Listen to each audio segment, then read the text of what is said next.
കാനം രാജേന്ദ്രൻ വിട പറഞ്ഞിട്ട് ഇന്ന് ഒരു വർഷമാവുകയാണ്. കാനത്തിന്റെ ഓർമ്മകൾ പങ്കുവയ്ക്കാൻ നേതാക്കൾ കോട്ടയത്ത് ഒത്തുചേർന്നു. കനൽ ഓർമ്മ കാനം എന്ന പേരിൽ CPI ജില്ലാ കമ്മിറ്റിയാണ് പരിപാടി സംഘടിപ്പിച്ചത്.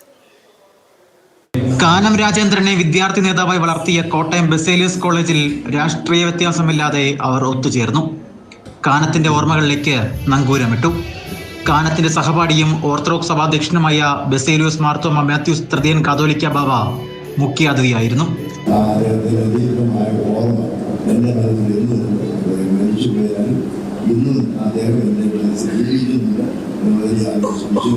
മുതിർന്ന കോൺഗ്രസ് നേതാവ് രമേശ് ചെന്നിത്തലയും കാനത്തെ ഓർത്തെടുത്തു.